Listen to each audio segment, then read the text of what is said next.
All right. NBA playoffs are winding down and the conference finals are set. Who's the fave to win? So what's the deal in Phoenix and Golden State? We'll talk about it. There's a draft fallout and a schedule release. We got a show and we got some new co-hosts to introduce. Theme music, please.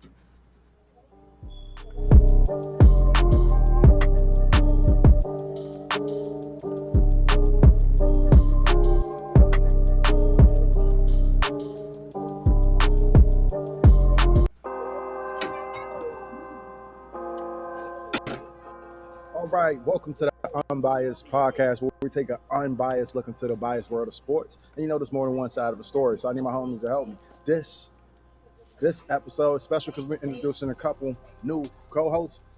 We got Joey V, What it do? regular producer, well, co-host tonight, and we got my boy Vinny Buckets, Vinny G. What's up? What it do? What's good, fella? Chilling. Let's get into it. So, It's a beautiful day. it is. We're gonna get right into the NBA playoffs, right? So the Heat became the second 8 seed to make it to the conference final, and subsequently the Los Angeles Lakers became the second 7th seed to make it to the conference finals, and they are the first 2 play-in teams to do it. So these 2 teams were separated by 1 game in the regular season, but they had different routes to making it through the play-in tournaments and through the playoffs. So let's get right into it. Let's start with you, Vinny. Which team's run has been more impressive, the Heat or the Lakers? I'm gonna go out on a limb and say the Heat, in my personal opinion, because honestly, the way Jimmy Butler has been playing basketball, playoff Jimmy is real. It's a real thing. I honestly seen Jimmy. I seen him come to something when he was in Chicago. Nobody had a lot of faith in him. He was coming out of Marquette. Defensive player, but I seen Jimmy, but I'm gonna definitely go with the Heat though. They had a harder path. I feel like the Bucks were formidable opponent, and they beat them in 5 games. Made them look like they didn't even want to play. Yeah, I gotta agree with that, man. I gotta agree with that. I feel like it dawned on me this morning that these 4 conference final teams are also the 4 conference final teams for the bubble, and so I was one of the people saying, the bubble don't really count. You know what I'm saying? Like, Oh, no. I was one of those people. I ain't gonna lie to you. You know what I'm saying? But I'm gonna be honest with you. Jimmy has earned the title Jimmy Buckets to me. You know what I'm saying? Like I seen his brother do something that I mean, I'm not saying I ain't think he was a great player. You know what I'm saying? I do think he's a great player. I just thought that, maybe it was just the team that he was around. Something about when he got to Miami that just like kind of changed his career for the better, in my opinion. Because he could be that guy that could be called on, and he showed me that he can be the guy that we called on in the clutch moments. You know what I mean? And then for me, the Lakers should have been in this position and higher. You know what I mean? I think they got a roster that should have put them in the 4th seed. That's me personally, at least. You can't be talking about the Lakers. The Lakers, my bad. Lakers were 2-10 with before the trade deadline. They were 25-30. I'm aware of that, but whose fault is that? I mean, because they brung in a new coach. They switched up they switched up their system. You know what I'm saying? So when we gonna start blaming the Lakers players instead of everything that's around it? You know what I mean? So LeBron and AD just couldn't gel with Pat Bev. Pat Bev's career 3-point percentage is like 32. And then, so it's Pat Bev's fault. No, I'm not saying it's just Pat Bev's fault. It might be Westbrook's fault. We can blame No, it's definitely Westbrook has something to do with it too. But like, look at the guys they went to get after, and my answer is clearly the Lakers. But look at the guys they went after the trade deadline.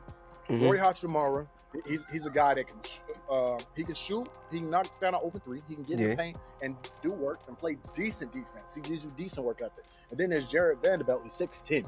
6'10", playing defense, getting rebounds, and he can knock down an open 3. D'Angelo Russell, he was drafted by the Lakers before he got traded. That was a great pick. He was a solid pickup.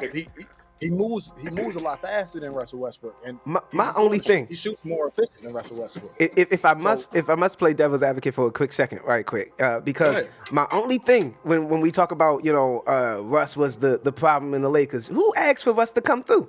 You know what I mean? Who bung Russ over? You know what I mean? So my thing. That was on LeBron. So my thing is, when are we gonna start? You know what I mean?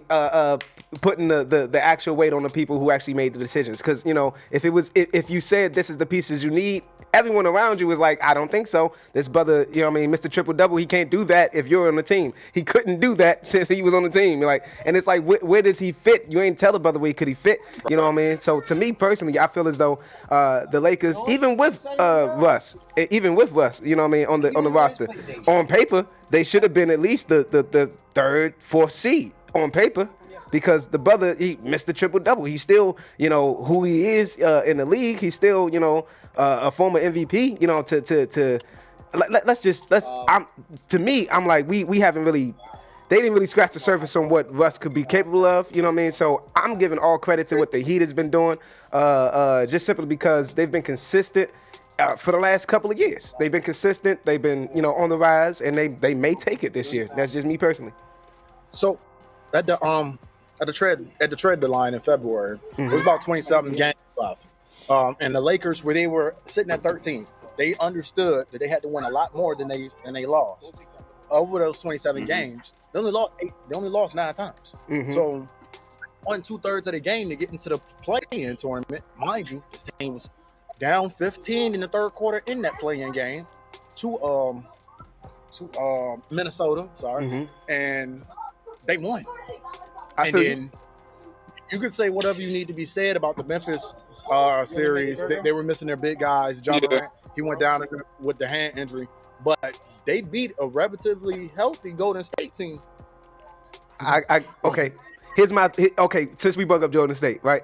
To me, it's more impressive that Golden State ended out as the 6th seed, you know what I mean, in this season when they won 11 road games. You know what I'm saying? Like that got to be one of the most impressive things I've ever seen in basketball. You know what I mean? Noah wasn't top 5, but they won 11 games on the road and still took the first series in the playoffs. You know what I mean? Like that's kind of monumental to me. Just because that first series in the playoffs was against a team, they ain't been in the playoffs in 16 years. That don't mean nothing to me. It's still the playoffs. They still play hard. No, look at you telling me Sacramento. Experience.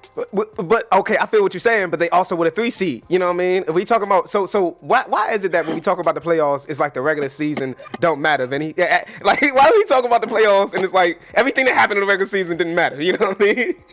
Sacramento fumbled that series. They supposed to win that series. They were the 3rd seed. They were supposed to win. Yes, they were up 3-2. But the thing is, they didn't have the experience. They didn't understand what it took. No, because the playoffs, yes, it takes the team to get there. It takes that cohesiveness. This is their first time. Besides Harrison Barnes and I think somebody else on the team, nobody else had been to the playoffs before. If we're looking purely from a roster standpoint, Kings wasn't supposed to be that high of a seed. 48 wins says different though. And that's what I'm saying though. If you look preseason at the Kings roster, there's no way you say the Kings win 48 games. So I'm impressed by that. Oh yeah. There's no way. I get that. Because I only had them motherfuckers winning 41 at the time. And I'm gonna be honest with you. Making the playoff. Yeah, I can see them. What 2 seed did they come in as? A 3 seed. 3 seed, yeah. That was unheard of to me. I said the Kings did that. That's crazy. You know what I mean? And then for them to ball out against Golden State, and for some reason, since Golden State lost to LA, people are acting like it's over, like they can't get back. Maybe even I've heard people say they won't even get back to the playoffs, and it's like what? Like that is asinine. That is an asinine. That is an asinine. You just find a way to keep Draymond there. You find a way to keep Draymond and Clay there under different type of contracts. They don't need to be taking up as much money as they're taking up now. And figure out something with Jordan Poole. But we're going to get back to that. I still think that the Lakers, because they started the season winning 2 of their first 12 games, and now they're in the conference finals, I just think that's a lot more impressive. Not a lot more. It's just probably that much. because Jimmy Butler did score 98 points in 2 games, in game 4 and 5 in the first round. So to knock out the team with the best record. Exactly. I think that's way more impressive than anything that the Lakers have done this year. For sure. Man, I mean, did we really? No, because did we Anthony really think Davis. for 1 second though that LeBron wasn't going to make the playoffs? Did we really see that happening? If they had kept Russell Westbrook and Pat Bev on the team, hell yes. LeBron wasn't going to let that happen. They didn't make it last year. With that same squad they had last year, they didn't make it. And I said the same thing. I think I said it episode 1 back in January of this podcast. If they had the same team constructed, they was not making the playoffs. Wait, so LeBron knew that. Do you think? Yeah, I mean, Nuggets in 5. That's all I'm gonna say. That's exactly what I want. That's exactly what I want to know. Because to me, I'm not saying that Miami about to go ahead and beat Boston. Because that wasn't in my. It's gonna be a good series though. You know what I mean? But for Miami to give one of the best series I ever seen on a 1 seed in my life in that first round, then for them to battle it out against the Knicks in the second round. You know what I mean? I think that it's not going to be as easy as Boston would want it to be, but I don't see it being that big of a threat. Denver, that the Lakers are that big of a threat to Denver. You know what I mean? I just don't. So the Lakers are definitely, not significantly, but the Nuggets are a better team. Nuggets are a better team. If the Lakers win, it's going to be prematurely, just predominantly based on what Anthony Davis can bring. He can't beat Anthony Davis game 1 of the Golden State series and then beat Anthony Davis game 2. Because game 1, he had 30 and 23. Then game 2, he was non-existent with like 12 points. So that can't happen. So if Anthony Davis is the best player, Anthony Davis is the best player on the court, then it's a whole different specimen. I don't know about Nuggets in 5. I got the Lakers taking this in 6, and that's just because of LeBron and AD. That's just because of LeBron and AD. Jokic has been playing like the best player in the playoffs. I don't know. Reason I say Nuggets in 5, I cannot see anybody. Now AD obviously is going to be, he's going to be he's going to give Jokic the biggest challenge that he's had yet in the playoffs, but nobody's going to stop Jokic. You know what you're getting with Jokic. If in my opinion, if Jamal Murray and Michael Porter Jr. show up, Lakers going to stand a chance.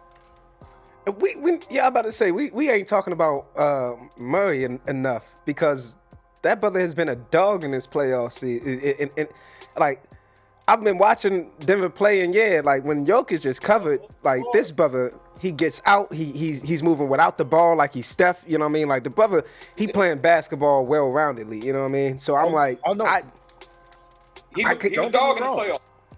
Don't get me wrong. That 2-man game between Murray and Jokic, that pick and roll, is almost unguardable. That's what I'm saying. The thing is, the Lakers have that length and they can insert Mo. If I was Darvin Ham, if I was the Lakers coach, I would insert Mo Bamba into this lineup. If he's not injured, if he's not dealing with any injuries, I'll insert even Mo Bamba or Tristan Thompson into this rotation.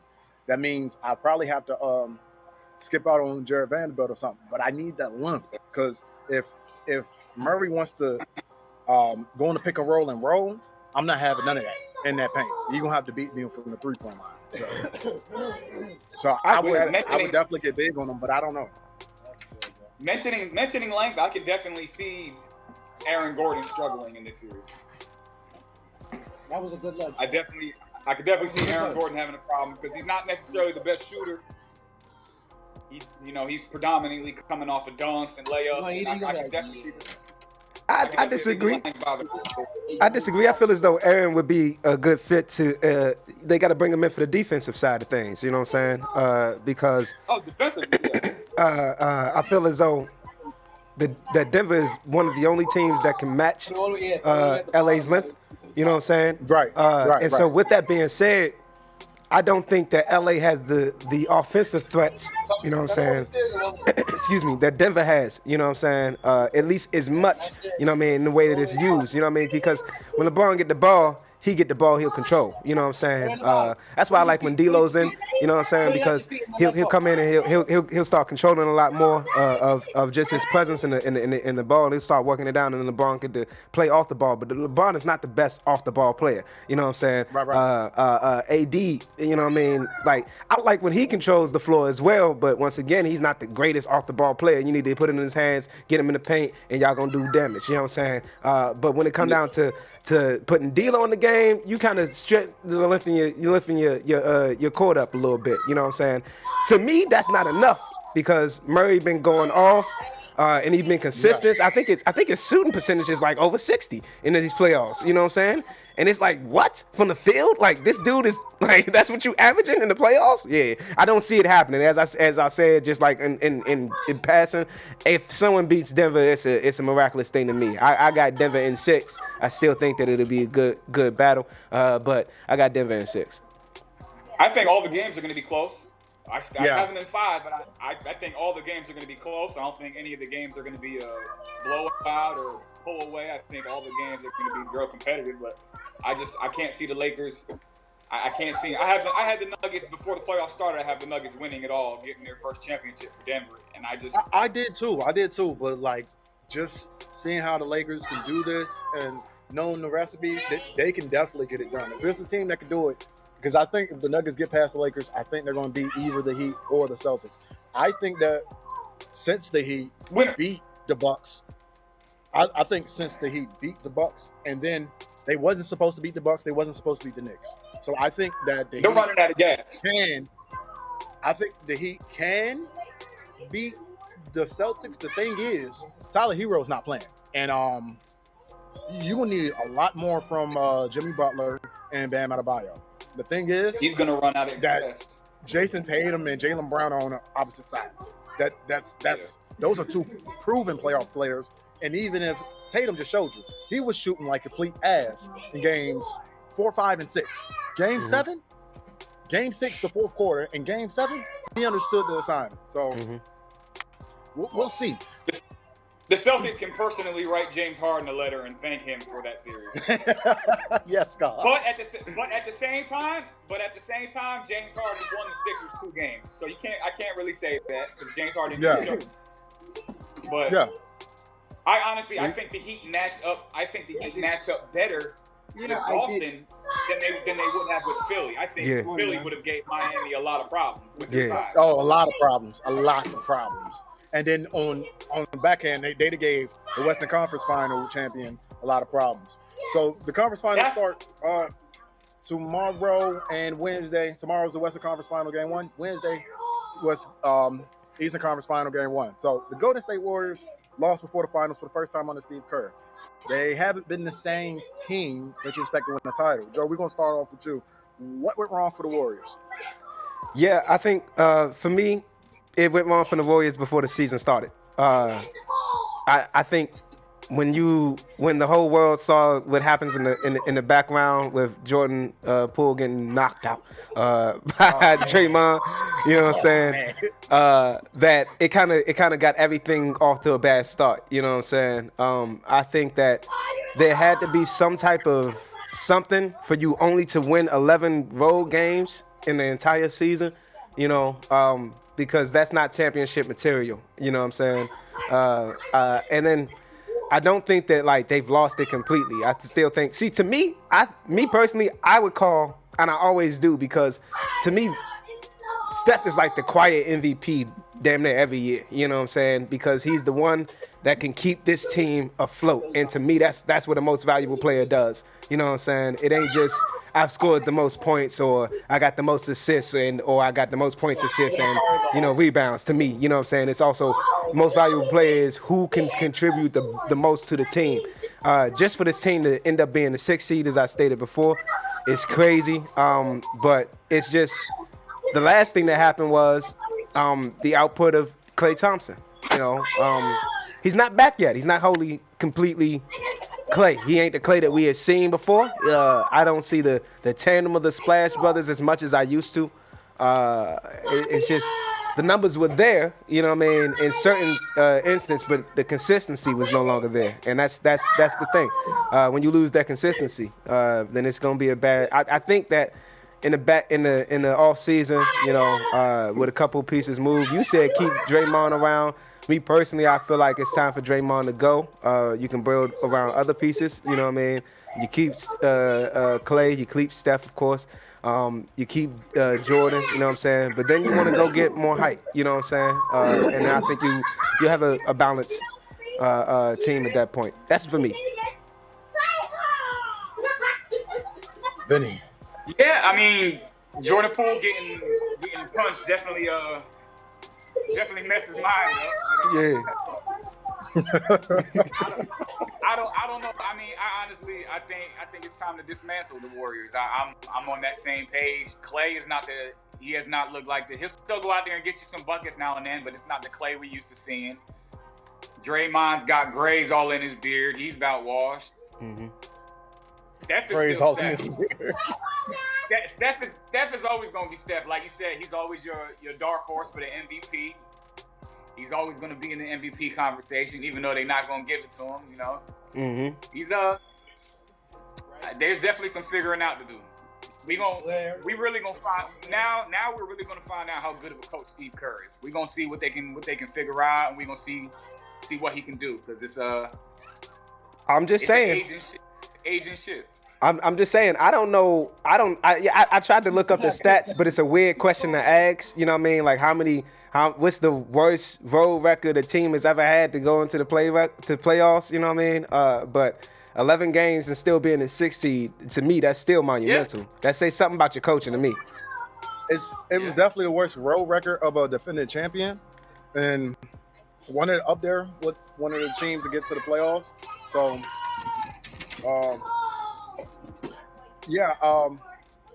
I don't know about that Draymond thing though, like, because you saw it in the playoffs in games where Draymond was scoring 20 points. That team was unguardable. That team was unguardable when Draymond was being the 2015 Draymond. Because remember,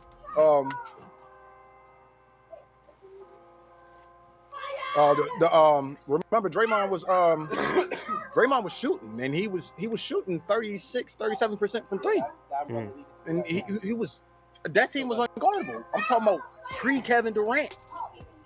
The team won 73 games. Of course, Steph had the 400 threes, and he was the MVP and all that other good stuff. But Draymond Green's the heart and soul of the team. I think he just needs to take a reduced salary. Same thing with Klay Thompson and Jordan. Yeah. Man, I think, and I think both of you guys are right with the Jordan Poole thing.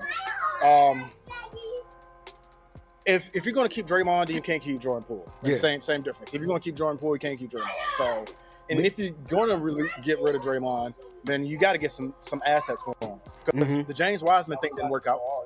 But no. I don't think Draymond has that reputation in the league that people going to be like, all right, let's bring him in. You know what I mean? At the end of the day, the brother got 4 chips. You know what I'm saying? So he was he was like the instrumental part of 4 of those chips. I feel that. You know what I mean? But people also know that when you bring him along, you also bring the drama. You bring, the text. You bring, you know what I'm saying?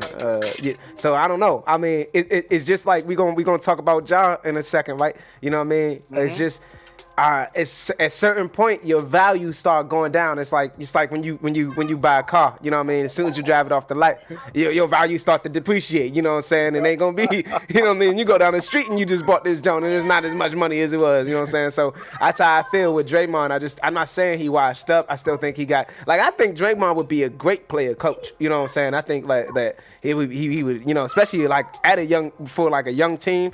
Hey, honestly, for like the Grizzlies or something, you know what I mean? I guarantee you they wouldn't be doing all that dumb stuff, you know what I'm saying? If they had somebody in Draymond just like, hey, what you doing? You know what I'm saying? Like, I guarantee you that'll shake him up. You know what I'm saying? I'm keeping Draymond. When it comes down to it, like you said, you got to pick Draymond or Jordan Poole. I'm keeping Draymond. Like I feel that. He's the heart and soul. Like you said, he's the heart and soul. He's gonna bring the energy. I would leave him open every night. personally, as the Opposing opposite team, team. I leave Draymond open, you know. But No, because Hey. if they go in, then y'all lost. Y'all lost because you know what Curry's gonna give you, and Draymond dropping them. Oh yeah, See- we ain't have a chance to win today. But that's why, wasn't in me the cards. personally, I would keep Jordan Poole instead of Draymond because Jordan Poole got years on him. You know what I'm saying? He I gonna get give that. you, and we can see we've seen what he's done. You know what I'm saying? With a good mindset. You know what I'm saying? If they were to get rid of Draymond and keep Jordan, it shows them, hey, look, we care about the future, and we think you the future. You know what I'm saying? I don't know if that's what they want to go with it. If that's the case, then if you're getting rid of Draymond, you need to find a way to bring in DeAndre Ayton because James Wiseman didn't work, and you don't need Ayton to do the same things that he needed to do during his time during Phoenix.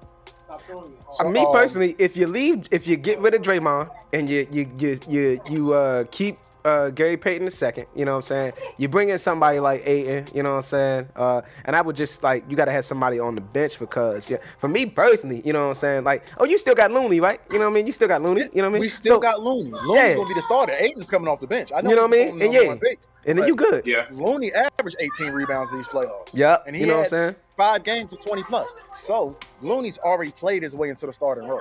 He's our starter. Looney was So averaging Ayton, 18 he's gonna have to rebounds. come off the bench. You said Looney averaged 18 rebounds for the playoffs. Yeah. Sheesh. Yeah. He had 5 games where he had over I knew 20. he was. I know Looney turns it on. He don't exist in the regular season. I know he only plays in the playoffs. But No. He wasn't worried about Domantas Sabonis. He wasn't worried Mm-mm. about that boy. I'm trying to tell you, he was disrespecting him. He was too small. He was too small. Way too far. So yeah, I think Ayton would be a guy to go after. I like that. he ain't If you like shooting and that's what Steve Kerr and that team likes, then holla at Brooklyn about Watanabe. He can shoot and he's a lengthy guy. You can go and come off the bench and Moses Moody. He gonna have That's to good, start dude. giving. And Jonathan Kuminga, they're gonna have to start giving you some production because they're gonna be on the James Wiseman train.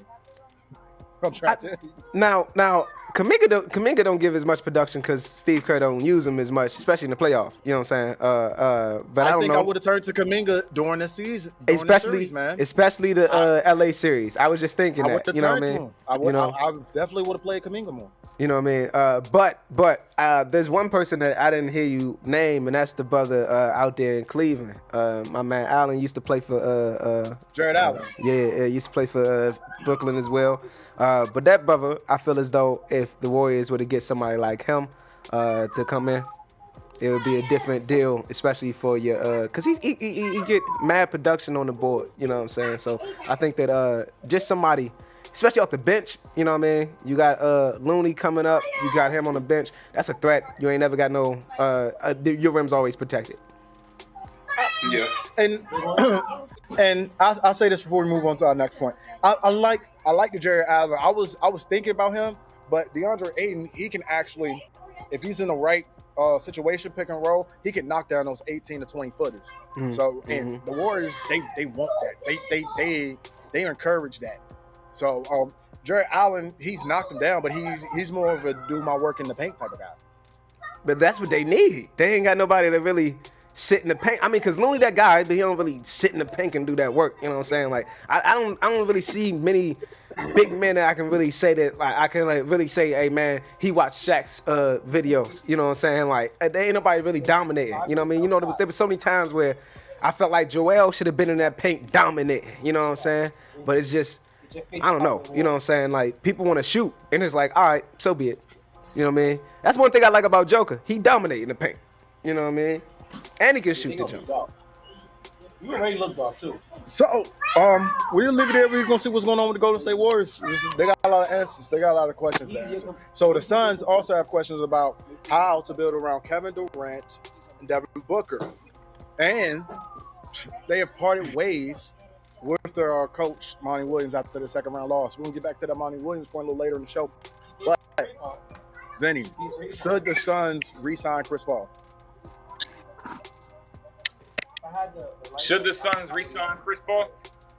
Yeah. No. And I'm gonna tell you why. Okay. This year, his age has shown. So now at this point with Chris Paul, durability becomes a concern for me with Chris Paul. Yeah. I'm not so sure that he can stay healthy for an entire season. I honestly, and I actually thought about this. I think Chris Paul is going to end up being another one of those Carmelo Anthony, Charles Barkley's. I don't see him getting a ring. That's unfortunate. That's unfortunate. It is. What would you do? Because everybody wants the point guard to get a ring, but I can't see it happening. The production's not there. You can't stay on the floor. No. You know, if you can't stay on the floor, you can't really help your team. So Yeah. I would try and look somewhere else. Honestly, Cameron Payne, I'm not gonna say he's a full-term answer at point guard, but he's been consistent enough to take over that role, I believe. And you do have KD and Devin Booker. Yeah. So Yeah. got a couple little pieces. They're not holding on to Ayton, so you're clearing up some space there. So if you drop Ayton and Chris Paul, you're gonna have plenty of cap space to go out and figure something out. So I turned the AC off. I don't see KD going anywhere. So I definitely think they're gonna try to build around Booker. KD got 4 years on his contract when he was traded. He knew he wasn't going anywhere when he got to that squad. So Joey V, you keeping Chris Paul? It's unfortunate because I thought this was gonna be the year for Chris Paul. I ain't gonna lie to you. You know what I mean? But I wouldn't re-sign him. It's hard because right now I hear what you're saying about Cameron Payne. You know what I'm saying? But I don't think anyone runs the offense for Phoenix better than Chris Paul right now. That's the unfortunate part because they were championship contenders. And the analysts are probably going to still say they are championship contenders. But at the end of the day, they still figuring it out if they don't bring back Chris Paul. And that's the unfortunate part. They in between a rock and a hard place. You know what I mean? I either bring back the brother who we know is getting old, who we know wants a ring. And Chris Paul, if anyone else deserved it, this brother deserves it. You know what I'm saying? You know what I mean? But like, it's just really crazy. Once again, unfortunate, you know what I mean, that we probably never going to see this brother get a ring. You know what I mean? Now, if he does come back next year, you know what I mean, with him, Devin Booker, Payne, KD, you know what I mean? I mean, just when I hear they got to try to build around Devin Booker and KD, bro, put them in your starting five. Y'all scoring at least 75 before the half over. You know what I mean? Like stop playing. Like all you got to do is like just everything clicking. Yeah, that's crazy. Then when Devin Booker came into the league, I said that's a baby KD.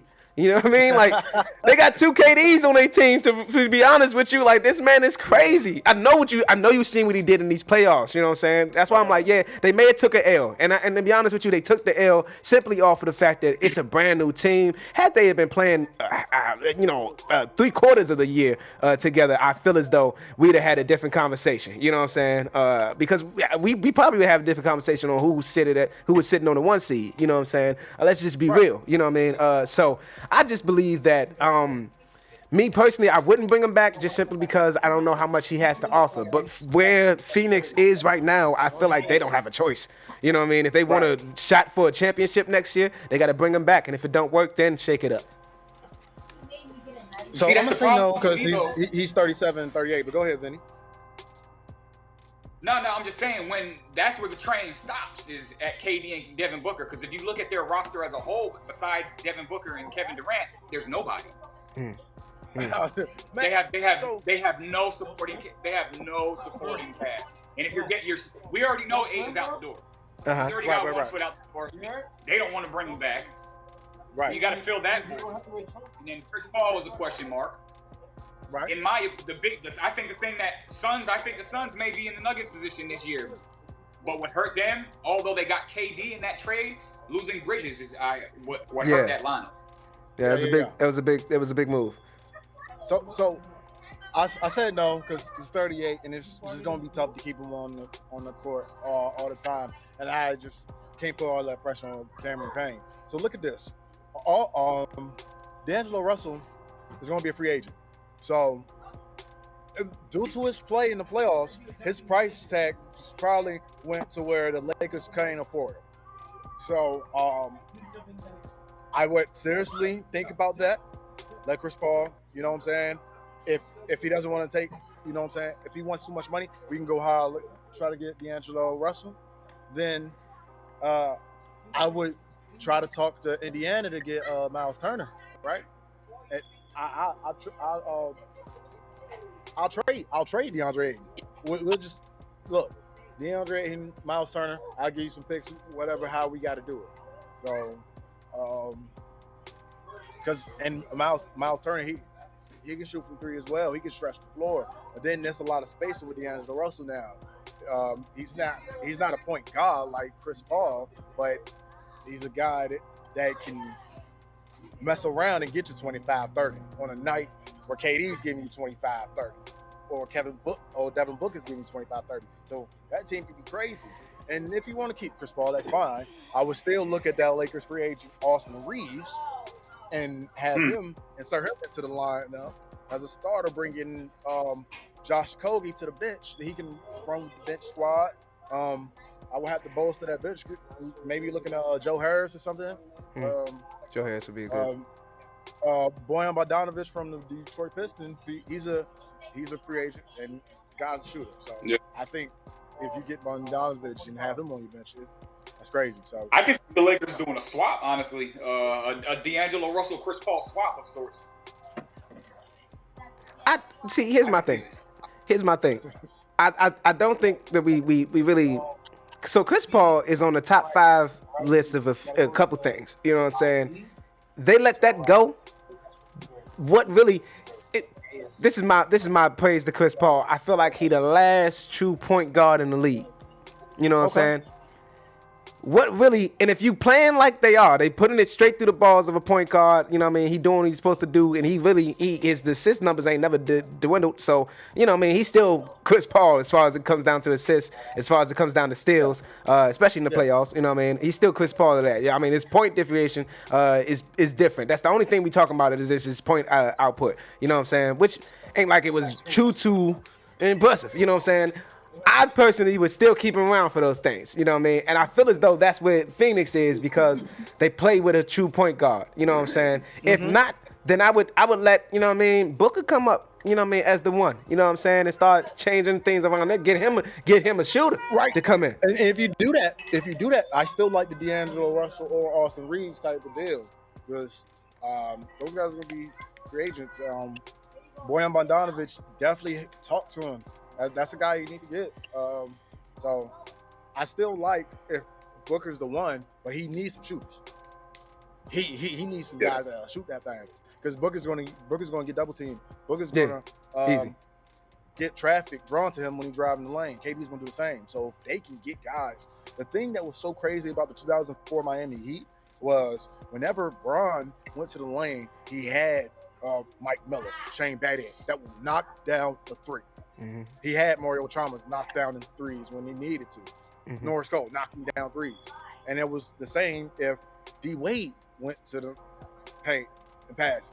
So but that was another thing. See, but you got 2 superstars that are gonna draw a double team. Here's the thing: you only got 5 people on the court. You know what I'm saying? For each team, you got 2 superstars that when they catch the ball, you know what I'm saying. And then for KD, when he cross half court, y'all like want to double team him. It ain't even when he catch the ball. It's like when he cross half court, we playing zone just to make sure, you know what I mean, try to get this brother away from the ball. You know what I'm saying? Now they're gonna have to play him and Devin Booker like that. You know what I'm saying? It's gonna be hard. Just them 2 being in the game at the same time is gonna be a problem. Yeah. You know what I'm saying? So with that being said, I don't think that they really need that much. I mean, if they got somebody that didn't even have great, if they had something, not even a great 3-point shooting percentage, you know what I'm saying, but just could get the ball, catch and shoot. I mean, to me, Joe Harris is perfect. You know what I'm saying? You pull up Joe Harris, you know what I'm saying? And that's honestly off the bench, starting don't matter. You know what I'm saying? And then they still got Cameron Payne, you know what I'm saying? That I still think is a good catch and shoot type player. You know what I'm saying?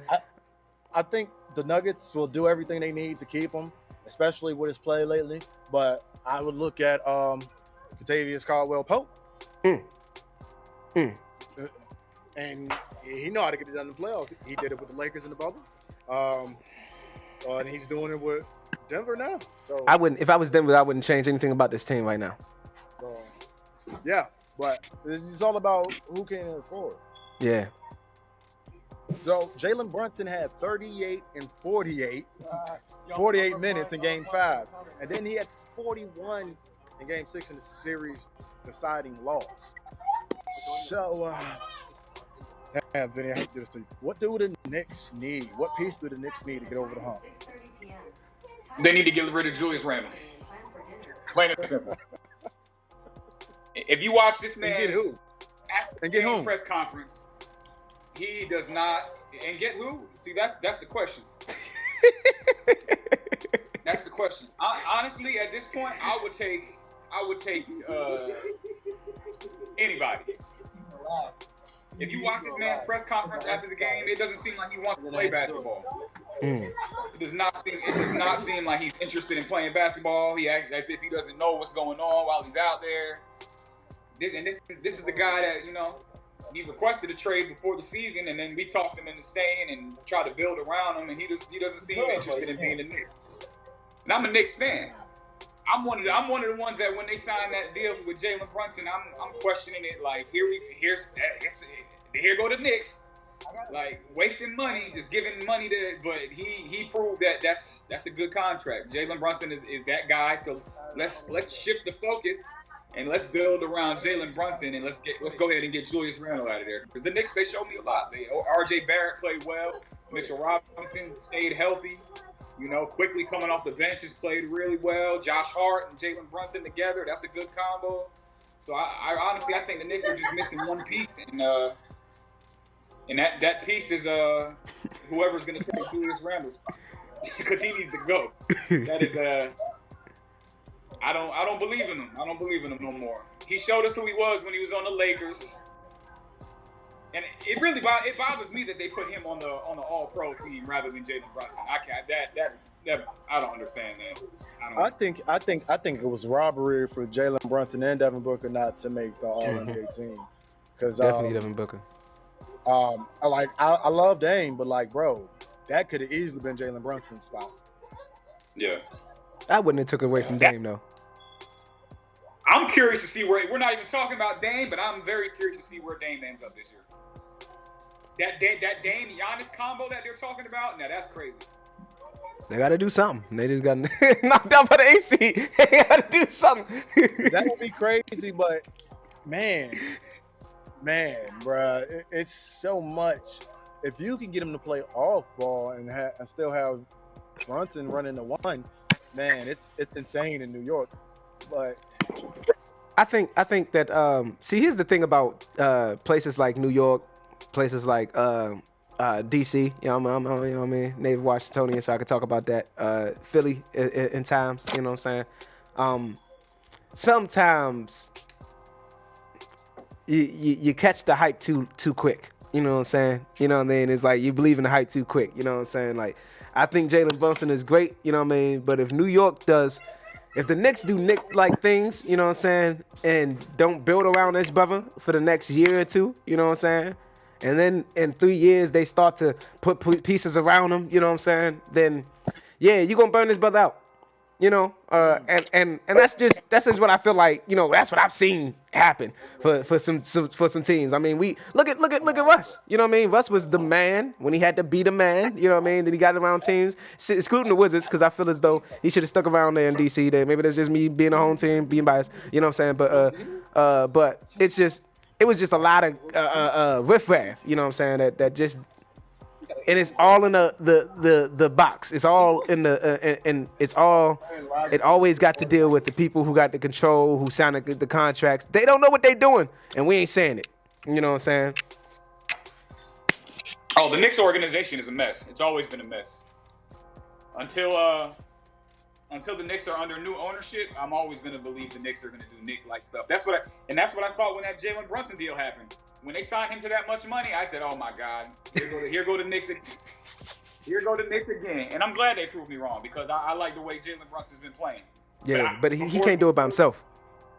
No, and that's the problem with the Knicks. They always have one solid piece, and they surround you with a bunch of poopa. Yeah. That's the problem. You know what I mean? It took too long for them to put something. Exactly. And that was the only reason that the Knicks didn't do anything with Melo around. You know what I'm saying? It's like, what are you doing? You got money. You know what I mean? Yeah. And J.R. Smith was cool, but yeah, that was the time to go after guys. The Knicks are the Raiders. When Melo first got there. The Knicks are the Raiders of the NBA. Not the Raiders, guys. Not the Raiders, though. That's crazy. They are the Not the Raiders. They man, go and they got a bunch of Derek Carrs on them. They grab players that are past their prime, and then they're like, "Oh, but we got you, Jason Kidd, but he's 45." Mm-hmm. You feel me? It's Jason Kidd. He's a top, probably a top 5 point guard of all time, but he's 40. Yeah. So what's the point? You know what I mean? What is he doing? We got you, Amari Stoudemire, yeah, but he's damn near 40 and he's punching walls and shit. He's just, excuse me, they don't surround. The Knicks have been notorious for not surrounding their players with their superstars with a good supporting cast. They've always. That's the reason I cuss, is because it's frustrating. It's frustrating. I feel like Stephen A. Smith. Oh man, watching Stephen A. Smith's reaction of the Knicks this year, that was just so gratifying to be a Wizards fan. Cool. Talk about it. I know my team gonna be ass at the end of the day, because I understand what we was doing this year. But next year we're gonna be solid. We got to get the right pieces, and if we can scoop one of them free agents from Kyle Kuzma and Bradley Beal. Talk about it. Mm-hmm. All right, but that's a whole different subject. We'll talk about that later on another show. All right, and we are back in motion here at the Unbiased Podcast, where we take a unbiased look into the biased world of sports. Coley Cole, I got Vinny, I got Joey V with me. So, fellas, let's get back into it. Before I break, we're talking about the head coaching vacancies. So, Nick Nurse is gone out of Toronto, and he won that 2019 championship. Then 2021, Milwaukee Bucks won, thanks to Michael Budenholzer. He's gone now after the first round exit to the 8th seeded Miami Heat. And then there's recently Monty Williams. He's gone after turning the Suns franchise around. They were losing even with Devin Booker.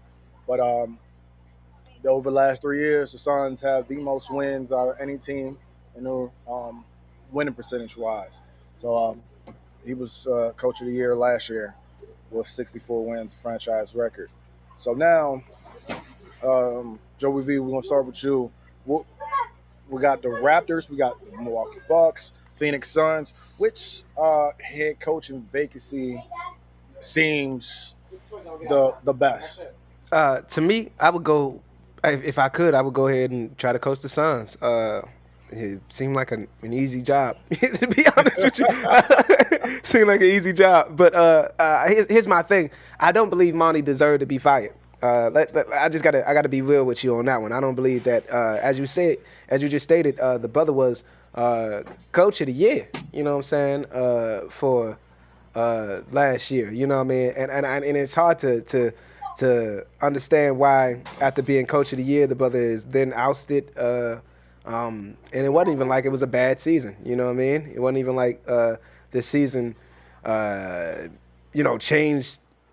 Everything changed so drastically, you know what I mean, that he shouldn't be around again, you know what I mean? And that's what really puts me in a fearful position for the Suns, because to me, they starting from the ground up, you know what I mean?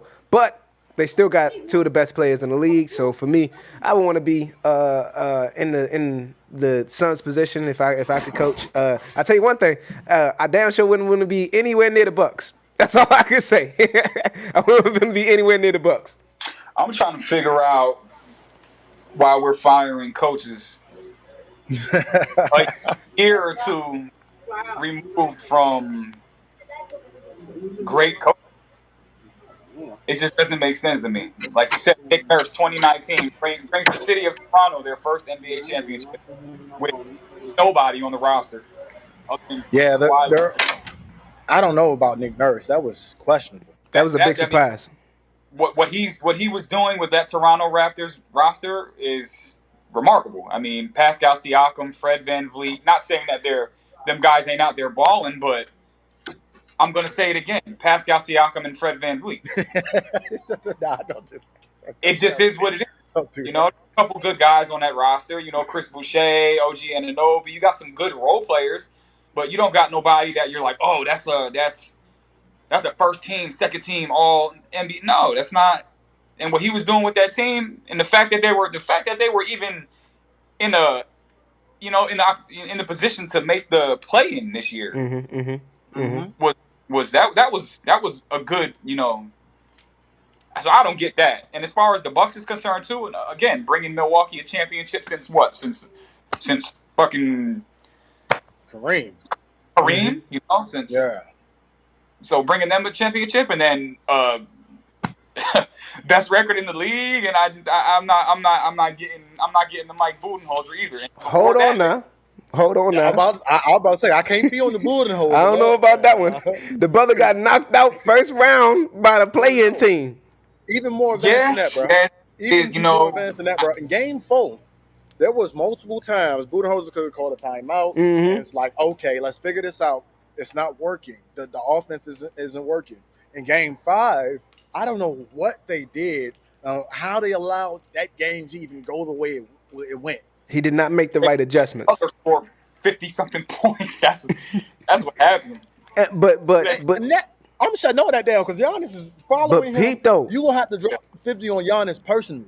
here's the thing. He scored 50-something points where all his points came from the first quarter and the fourth quarter. You know what I'm saying? Like You need it, honestly. and I'm like, yo, like y'all couldn't shut the man down, and it ain't like they shut him down for those other 2 quarters. He just was like passing the ball. You know what I'm saying? I'm like, yeah, this is, yeah. And as soon as I seen this, I said, yeah, even if they go out, if they pass, if they beat them this round and lose the next round, Mike's losing his job.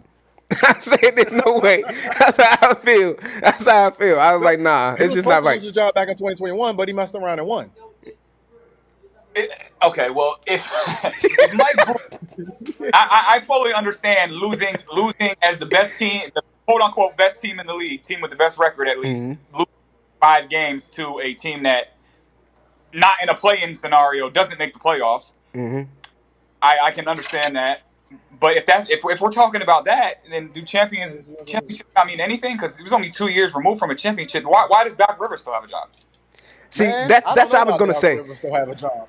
To me, that's the problem with Nick Nurse. Like, where's the loyalty? You know what I'm saying? Because if people like when Doc Rivers had a job in Boston for a while before when he didn't deserve it. Championship, and they held on him like he was a god. And that's all Boston does win championships. Doc Rivers has lost 10 game sevens, my guy. That's 5 more than any other coach, my guy. Now look, now Doc Rivers also has the 7 most wins as a head coach. So he's doing something right. It's not Blake's fault. But my guy, he done lost a 3-1 lead in 2003 with the Magic. He lost 3-1 lead. I think that was with the Clippers against Houston. I think that was that the Clippers? Okay, then he lost it again with the Clippers in the Bucks. I mean, that's what the Clippers do. But I mean, oh my God! So he had a 3-2 lead here, and they were winning, and then they couldn't score in the last 4 minutes in that game a couple nights ago in Game 6. They couldn't score in the last 4 minutes, and next thing you know, they go home. So is that on the players or the coaches not to make the adjustments for the players to actually score? Coaches should have made adjustments, and I've heard it all the time. And actually, watching the game, Philadelphia quit. Once Jason Tatum started digging into them, they quit. Listen, just like you said earlier in the podcast, Jason Tatum was straight trash games 4, 5, and 6. Why Joel Embiid? It never should have went to a game 7. Why Joel Embiid did not touch the game in the last 5 minutes of the game in game 6 makes no sense. Ask for the ball, get the ball, and as James Harden, you're the MVP. Like, come on now, you're the MVP. And as the point guard, as James Harden, as the point guard, you should get him the ball. This is my thing about MVP. You know what I mean? Touching the ball with 4 minutes left. Exactly. You know what I mean? Because this is my thing. He don't. You know, when Shaq was MVP, that brother, he demanded that jump. You know what I'm saying? Like Right. Like, I don't understand how he that big and don't play like he that big consistently. You know what I mean? Like, to me, if you going to get an MVP to anybody and it's a consistent play, you give it to the brother that for the last 3 years consistently been, you know what I mean, that guy for this team, and that's Jokic. You know what I'm saying? And they still been winning. I just feel like, you know what I mean, still average a triple-double. I would have gave it to him. You know what I'm saying? I wanted to see the Embiid-Jokic matchup. That's what I was looking towards, because I feel like that would have been. That's what I called it originally. But look, so when are we gonna start? Philly was like, trust the process. When are we gonna say that the process ain't working? You know what I'm saying? And start to shake stuff up. You know what I'm saying? Because this ain't it. Working when Ben Simmons lost confidence. So then you chose Tobias Harris over Jimmy Butler. That's crazy. That was the and Jimmy making them pay for it too. That was the most asinine. That was the most egregious decision I've ever heard. Oh my God! So you know, we'll see. Also, go ahead. We also have to remember the Jimmy Butler that we've seen since he got to Miami is not the Jimmy Butler that we've seen prior. Because Minnesota Jimmy, correct. Minnesota Jimmy, not Miami Jimmy. Chicago Jimmy, not Miami Jimmy. Chicago Jimmy wasn't that bad. Philly Jimmy. Chicago. No, none of them were bad. None of them were bad Jimmys. But the Miami Jimmy, the Jimmy that we met in the bubble, that's a different Jimmy. Yeah, see, there's definitely a different Jimmy now. Jimmy Butler had averaged 22.9. Let's give him 23 points per game this regular season. The playoffs, he's averaging 31. So he understands this assignment. He understands the assignment. So and that's averaging 38 in the first series. So that's what greatness got to do. You know what I mean? So we'll see what happens with Jimmy Butler. I think that because if Jimmy ain't scoring 30, Miami don't win the game in the playoffs. So yeah, you're right. And so he knows what he has to do, and that's what superstars do. So, and I think Jimmy Butler getting the ring would mean so much more than like anybody else getting their first ring. Because Jimmy Butler gets a ring, he's cemented. Just give him his Hall of Fame. He's done what he's done because of his playoff performances. So he always turns it up. He had 15 points per game during his Minnesota playoff time, but that's why he left. That's why he left the team, because the team was soft, evidently, and we see it.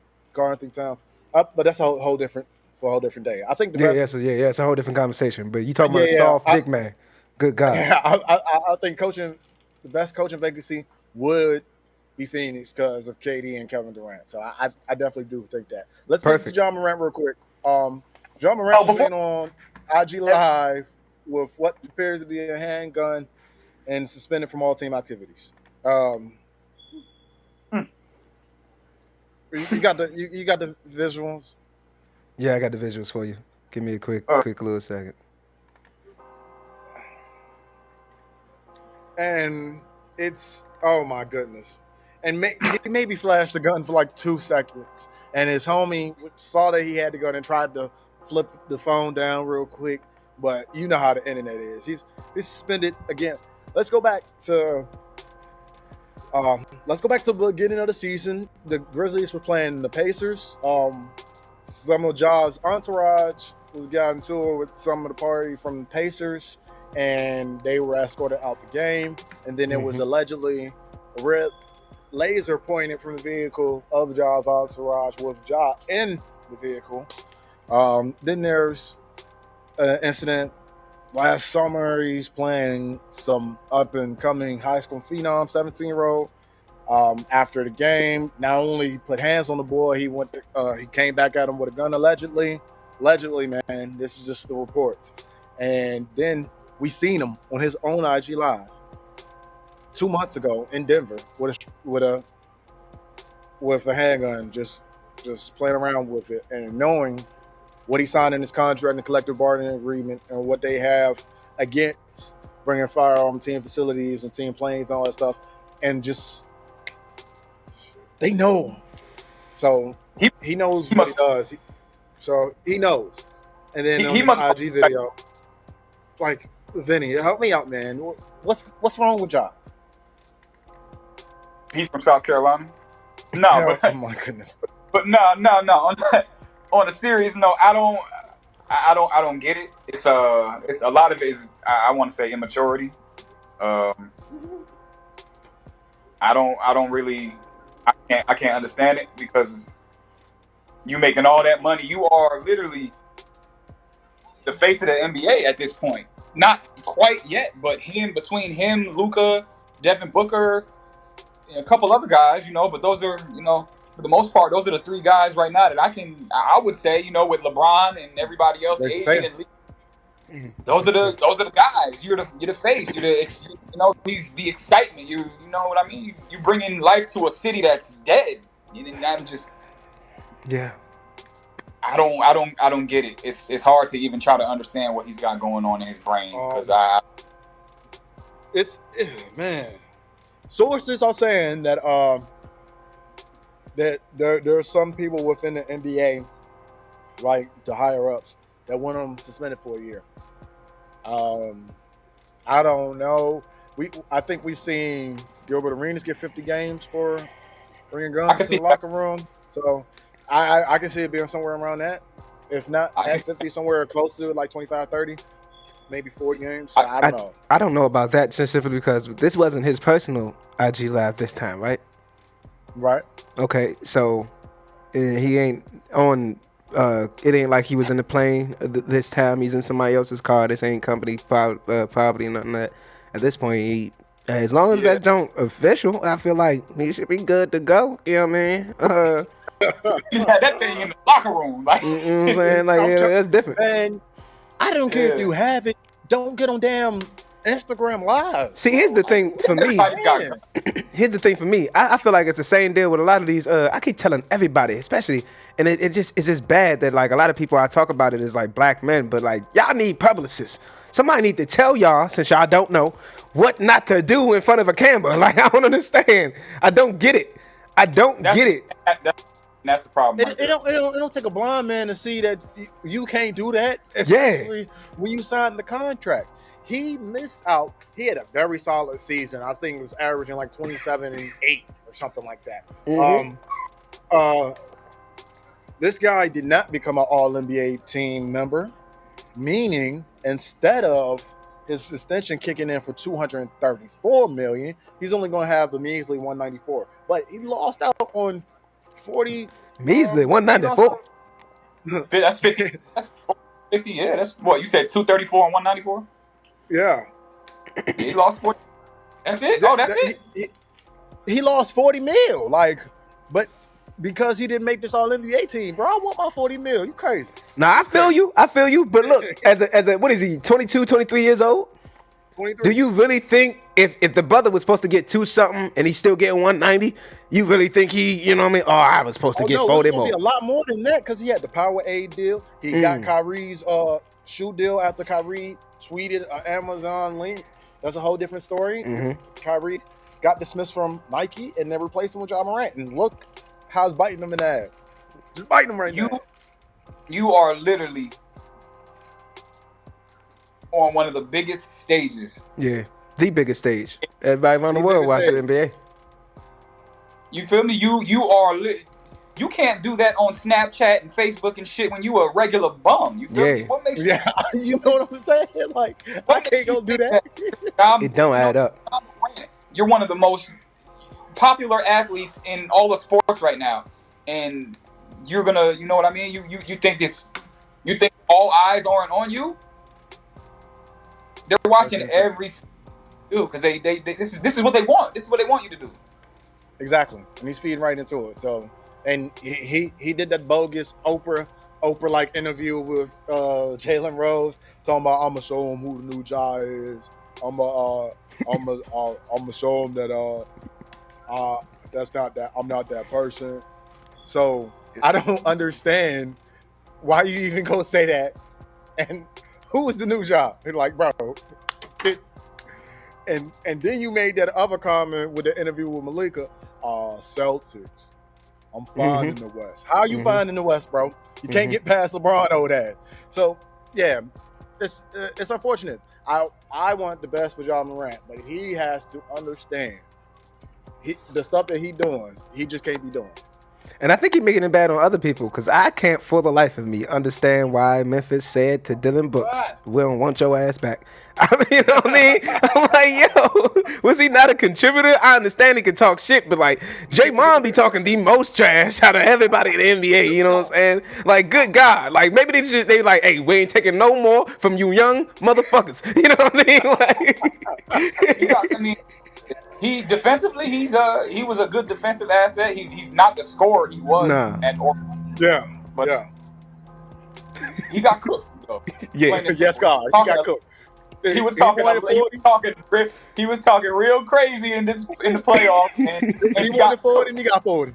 They tapped that ass on 40. He got cooked. So they said, you know what, you can't talk like that. You can't talk like that. Cooked. You gotta go, man. He's gonna get picked up. I hope so. Hope the Wizards pick him up. I was thinking the same thing. I really do hope the Wizards grab a dog like that guy. But if not, let's move on. Yeah. If not, he's playing. Go ahead. No, I said if not, he'll be playing with Dwight next year. He'll be playing with Dwight, and Jordan Poole needs to join that team. But let's move on to the NFL. The NFL schedule release happened last week. Some big ticket games are ahead of us. Among those, we have a Super Bowl rematch on the Monday night, Week 12. In Week 8, the number 1 and number 2 picks square off as Carolina hosts Houston. C.J. Stroud versus Bryce Young, if Bryce Young is starting by then. Week 12, we'll see the first matchup ever between Josh Allen and Jalen Hurts as the Bills will face the Eagles. And then Aaron Rodgers and the Jets will take on Tua and the Dolphins in the first Black Friday game. And the season will kick off September 7th as that's a good day. Defending champion Chiefs will take on the Detroit Lions, unveiling their new Super Bowl banner. So, is there a chance, Joe Review, let's start with you. Is there a chance Detroit upsets KC and ruins Super Bowl night? I was told growing up that anything is possible. But do I see it happening? Nah. You know what I mean? I don't know about all that. You know what I'm saying? I think that, Detroit has made the best moves that they could. But I Pat Mahomes, who just won the Super Bowl on one leg, Pat Mahomes, who just showed me who he was in this playoffs, you know what I'm saying? Who still has Travis Kelce. So, and they going to be healthy opening day. Lord willing, the creek don't rise. So, the way I see it is, you can't beat what you can't beat. You know what I'm saying? Try again next year.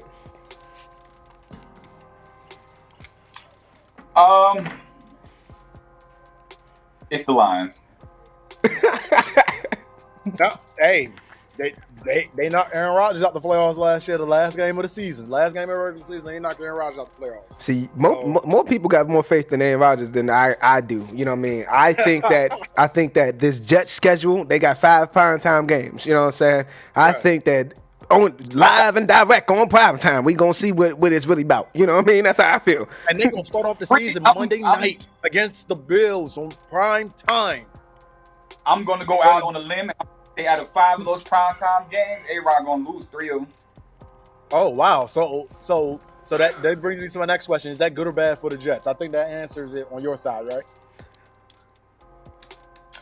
I can see the Jets. I can see the Jets sneaking in as a wild card, but they're not gonna. The Bills win that division easy. Yeah, I don't know about easy. I'm not gonna say easy. Because we're still to see what the Dolphins are going to do, but I can't see the Bills not winning that division. If the Bills don't win that division, it would be a huge shock to me. Listen, I'm okay with being wrong, you know what I mean? But I don't see the Jets going past more than a wild card as well. You know what I'm saying? I think that the hype of Aaron Rodgers is just a little bit too much. Now, if I'm wrong, I'm wrong. I'm okay with that. You know what I'm saying? Like I said, but if I'm wrong, I'm wrong. You know what I mean? I just don't see that, you know what I mean? I think that the Bills have something to prove this year, you know what I'm saying? And I also think that Miami's going to be a threat, you know what I'm saying? Because I think they got a few things figured out. Do we have the schedule on hand? The question, because what I believe, do the Jets and Miami play? Did the Jets and Miami play at the end of the season? No, so the Jets and Miami, they play on Black Friday, and I think they play again earlier in the season. We're gonna break down the AFC East next week on the schedule, so we're gonna really get into it and get their win-loss predictions. So, but I think it's in the mid. The final game is on Black Friday. That's gonna be a televised game. The other one's on mid to early of the season. I think. Don't quote me on that. But I think it could be good for them if they win the first one Monday night, the opener. I think Aaron Rodgers is gonna have momentum, and that's the worst person to have momentum because now, all right, we're gonna start winning a couple of them. But if the Bills go out there and I'm talking about disrupt them, I'm talking about like beat them down the way I think they're gonna beat them down because Von Miller should be back. And the game is in Buffalo? Yeah. No. The game is in New York. It's the September 11th thing. I don't think it matters. I don't know. I don't look. I personally don't have the faith that others have in Aaron Rodgers. You know what I'm saying? I just think that, and this is just, I've been watching football pretty much as long as I know. You know what I'm saying? And when I see Aaron Rodgers, yes, he's made throws that other people wouldn't make, but he throws balls that other people wouldn't even think about throwing. And it's like it's not even. People say it's his talent, but is it really? Because like I look back and if he doesn't have a wide receiver that can contort their body in order to get this, he's not the Pat Mahomes or the Jalen Hurts that's gonna put it right in the basket. You know what I'm saying? How often he actually throws the ball right in the basket for these wide receivers? It's kind of crazy to me. You know what I mean? He's not really that guy. You know what I mean? He's trying to do it and he's gonna tell you it's because the defender was right there. But it's like, bro, you're a professional quarterback, bro. Like put it to a point where I can catch it and let me do my job. You know what I'm saying? But like he has to have great wide receivers behind him because of his style of play. And I think that's why. He has the same type of roster with the Jets that he had in Green Bay. That's another thing for me. I don't think that the roster's so big, the talent's such a big difference that it's going to be such a successful team. They did nothing for him. Breece Hall he's a beast, but Aaron Jones was a beast. We brought Alan Lazard. He brought Lazard with him. Garrett Wilson is, he's solid, but like you said, he's not Devontae Adams. Mm-hmm. I would have kept he's not Jordy Nelson. I would have kept that Jets score with Elijah Moore and Garrett Wilson. I think they could have developed into those guys. Well, he bought Alan Lazard and he got Randall Cobb with him. What the hell? Like, what are you going to do with these people? Yeah, like Garrett Wilson, that would be my go-to on that roster that they have. I would use my utilization. I would give my the most of my looks. I would try to give to. I would look Garrett Wilson's way. I feel like he showed some flashes last year. He had nobody playing quarterback. I mean, who did he have playing? Mike White. So I mean, he didn't have anybody to get the ball to him. As long as Breece Hall can stay healthy, I think they'll have a solid run game. He's and if I'm not mistaken, they still have what's the other guy from Carolina? They still have What is the other guy? I know you're talking about. He ain't that bad not to know his name. What's the man's name? Terrace Marshall. But talking about Terrace Marshall. Yeah. No, the other guy, the guy from Carolina that played with Javonte Williams, the other half of Javonte Williams. Yeah. Good God. Good God, I can't remember his name. I'm sorry. Yeah, to you, bro. I'm sorry to you, bro. Yeah. Whoever you are, though, you're solid. You are solid. Like you a baller, dog. I just don't know your name. I think y'all are overlooking the Dolphins, bro, because Aaron Rodgers, he's on the NFC North because the defenses in that division was trash. He was owning the Bears, owning the Vikings, owning the Lions for so long. But you got a no-fly zone in Miami. Xavier Howard and Jalen Ramsey. It's no-fly zone over there. And then they got the Dash brothers over there with Tyreek Hill and Jalen Waddle. So they're gonna have a rough year. This is he went to a very, very competitive conference, you know what I mean, and division, and it's like, bro, I don't bless your heart. I don't know. People say, well, that's Aaron Rodgers, and I'm like, okay, all right, we'll see who Aaron Rodgers really is this year. That's how I feel. Oh no, I think Aaron Rodgers. I think that's who he was last year when he lost to the Lions. I think he showed. People talking about this a fluke. I think Aaron Rodgers and the Jets can win at least 9 or 10 games, but we're gonna break over schedule next week. Oh man, I think it's going to come man. down. I think the Dolphins and the Jets are going to be fighting for one of them last wild cards. I think two AFC East teams are going to make it to the playoffs. I think. Well, I seen this on the particular. I think that the AFC East, as far as their schedule goes, is all right. I'm not even a Philly fan, but they probably got the toughest schedule I've seen in a while. You know what I mean? And I don't know what that's about. You know what I mean? They ain't even win the chip. You know what I mean? But they probably got one of the toughest schedules I've seen in a while. I was like, good God, like, for them to even have to play the Bills. I'm like, oh, I'm glad you said that. I'm like, did that even happen before? Like, man, it just. They got the AFC East. Then a rematch with the Chiefs. Good God. Of course, they got the NFC East. The NFC East is only getting better. Yeah, it's going to be very competitive. The Giants upgrading. Dallas is doing what they need to do. And with Eric Bieniemy in Washington, don't overlook what they can do and how they can. They'll make it competitive. They'll make it competitive. They're not going to win too many games, but they'll make it competitive. They're going to be a tough team. They're going to be like the Lions when Dan Campbell first got there. Just really is Ron Rivera out, or is Bieniemy in as the offensive coordinator? Bieniemy is in as the offensive coordinator, assistant head coach. So he's going to be making he's going to be making everything on offense. We're going to see what he can do because he's going to have to develop Sam Howell into an everyday starting quarterback. Yeah, and I'm a Giants fan, but that's the best thing the Commanders could have did was take the decision making out of Ron Rivera's hands. That's Snyder gone. Dan Snyder gone. And now with Dan Snyder gone, we're definitely going to talk about that next week as well. Praise the Lord. Now with Dan Snyder gone, it's an open sesame. And then the Giants, they added some weapons.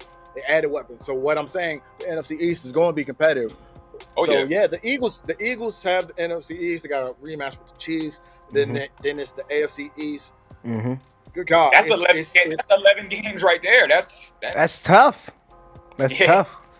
That's tough. I looked at that schedule. I said, good God. Like, I literally was like, they didn't even win the Super Bowl. Like, this is crazy. You know what I mean? It's like simply, I was like, maybe it's just simply because they went against Kansas City because they got to get the rematch. Yeah? I know that, you know what I'm saying? Yeah. But like, good They're God. Loaded. They're loaded. Crazy. If you look at the Eagles roster from top to bottom, they are loaded. They went and added even more. We gonna see. Yeah. You know what I mean? They're like, this the year that's gonna prove it to me. If Philly really gonna do it, it's gonna be this year. You know what I'm saying? They got. Look at their backfield. They got DeAndre Swift. Yes, God. Boston Scott. Boston Scott. He was always shifty. Always can make that one move, and then he's gone. Miles Sanders is out, but they have Boston Scott, DeAndre Swift, and I'm missing somebody. They got another. They signed somebody. Gainwell. They signed somebody. Yeah, there was another sign, Rashad Penny. Rashad Penny, that's a great because before he got hurt, which if you can limit his carries, he's a dog. And now that they can limit his carries because of DeAndre Swift, oh my goodness, when Rashad Penny touched the ball, you better be scared that he might go for it. It's gonna be a good season it should be a good season. Like I said, a lot of times when stuff is good on paper, we start to see the cracks really show themselves. This is on Jalen Hurts. Jalen Hurts went to go get that money. He played like an MVP last year, and he outplayed the MVP in the Super Bowl. It was just unfortunate chain of events. His defenders didn't know how to defend. Like, they didn't see the same play happening 3 different times. Yeah, I'm all good with it. I'm not a Philly fan. You feel me? I ain't lying to you. Because I seen the formation. I was like, hey, they running the same play. They ran the same play. It's not hard to do. It's not hard to predict Patrick Mahomes is going to look for Travis Kelce. So I don't know what. You can predict all you want. You still got to stop it. That man a dog. That's all. Yeah. He's making his case for the best time. He's getting up there in Tony Gonzalez territory. Yeah. So, and one last question before we go, fellas. So real quick, the now that the draft is over and we've basically done off-season signings, we might have another couple of signings to go. Who's your way too early MVP pick right now? If you had to go, we had to go into the season. But this was August, and I was asking you to pick an MVP. Who would you pick? I'm going out on a limb, and I'm gonna say it this year. And they past couple years, it ain't gone the way it was supposed to go. But I'm gonna go ahead and I'm gonna say Josh Allen. Josh Allen. Joey V. Yeah. I don't know. I if I had to say anybody, I think that it's gonna be a. I really want to say a surprise pick, but I don't know. I really can't. I really can't count out this man Pat Mahomes. So I'm gonna go with Pat Mahomes. Homeboy that you visited 1020. Oh. Yeah. Pat Mahomes ain't bad, and neither is Josh Allen, because they can definitely do it. I got a name not too many people gonna think about, but the man hungry, and I don't think he liked the way last year ended. Joe Burrow. Oh wow. Las Fuentes, right? Those are the three. Hey, those are. My fault. And if Lamar stays healthy, I was about to say that's my dark horse right there, Lamar Jackson. If Lamar stay healthy, and I want to see how he plays in the preseason with his guys. So before the season start, at the end of August, early September, when we get into this, Lamar might be my pick, but I'm saying right now, based off everything I've seen and all the film I got, it's Joe Burrow. Joe Burrow. He's gonna come out and go crazy. I think any of them guys, including Lamar, I think any of them can win. I think any of them can win the MVP. I really see Lamar Jackson doing it though. I can see that. Yeah. He just needs do they still got Brian Roman making the play calls? No, not Brian. Yeah, Greg Roman. He's no longer calling plays. It's gonna be a different system, and they're gonna throw the ball. So that's why they went to go OBJ and Zay Flowers. So now they got Mark Andrews. You need Rashad Bateman stay healthy, and same thing with Devin Duvernay. And Lamar might be out there slinging that thing. Oh, they forgot that he was tossing the rock in Louisville. He was really tossing the rock in Louisville. They were just overshadowed by his electric running plays, but we'll see. But all right, fellas, go ahead. Nah, he ain't no. I'm gonna say he ain't no Mike Vick. You know, he could throw the ball. Michael Vick, he could throw the ball. Michael Vick had a cannon, but he feel me? Everybody.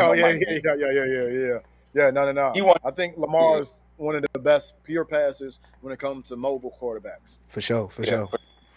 You can definitely throw the rock. Yes, sir. All right, fellas, appreciate y'all joining me this week.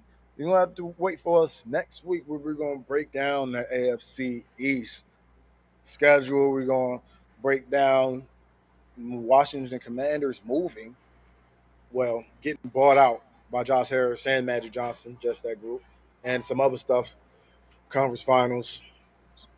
Hopefully, Ja did something good by next week, but we'll see. Yeah. But as we ended in season 1, every show with an insane dad joke. So I need some drum roll, please.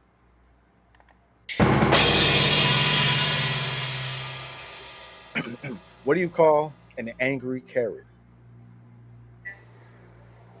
I don't know, Phil. A steamed veggie.